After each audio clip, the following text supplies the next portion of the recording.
All right, so that's the story, interesting story of Samson Sasa. Now let's talk very quickly about the golden girl of Nigerian football, Azizat Oshola, reigning African Woman Footballer of the Year. The story is that Azizat could probably be on her way out of Arsenal.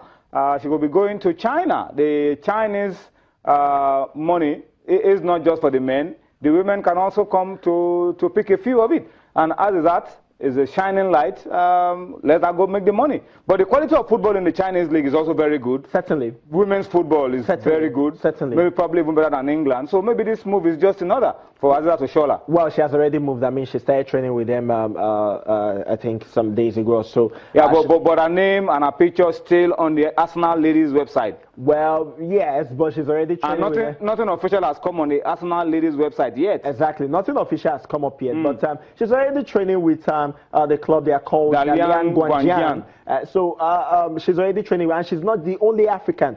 The highest goal scorer of the Cameroonian Lioness to the Indomitable Lioness to both of them to made the move. So let's just see. Well, a lot of people wanted her to stay mainstream Europe and all that, but then you have to look at the fact that China is one of the best women footballing nation in the world. I mean, yeah, you could talk about the men going and all that. You could talk about Korea, but Asia is very strong with women's football. Not just in Asia, in the world as well. And that is why most of the time they get, I mean, you have to look at the first time they hosted. They are the first to host the World Cup in 1991. And from 1991 to about 2003, they were getting to at least the quarterfinals. And they are one of the strongest nations in the world. They can beat anybody on their day. I'm talking about the national team. And their League 2 is one of the best too when you come to talk about women football. But a lot of people wanted Azizat to stay in mainstream Europe. People were saying probably she's going for the money and all that. Well, the money is important, but then... What's wrong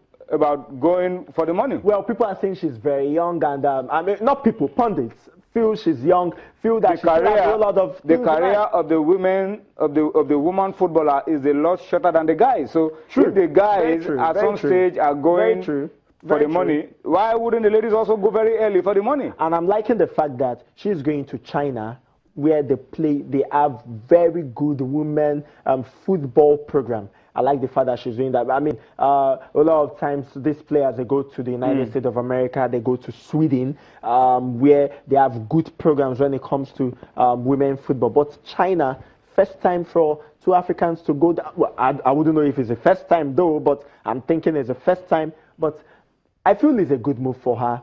She gets the money, she continues to play, and of course, she gets into the reckoning for the Super Falcons of Nigeria. All right, so that's the story of Azizat Oshola. We wish her the best of luck.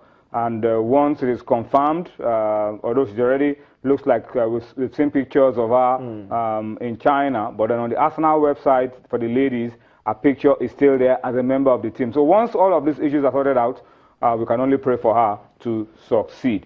All right, it's time for us to talk about our main team now. Super Eagles coach Kenneth Roy has been speaking about the 2017 Africa Cup of Nations. It was in Gabon.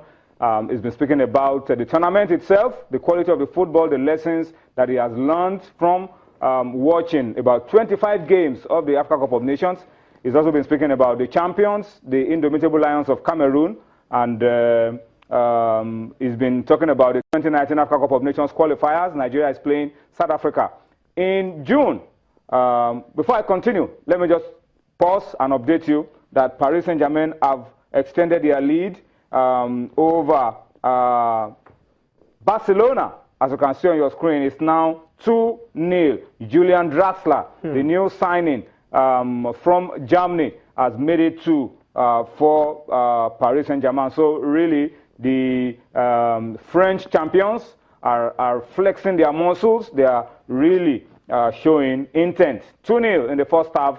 There's still plenty of time. Things can still change. But at the moment, that's Paris Saint-Germain 2, Barcelona 0. But you don't write up a team that has a Lionel Messi. But can he engineer a comeback? Well, there's plenty of time for us to wait to see if that's exactly what will happen. But then the other game, Benfica and Borussia Dortmund, is also still on. Nothing has changed around that game. It is still Benfica 0, Borussia Dortmund 0.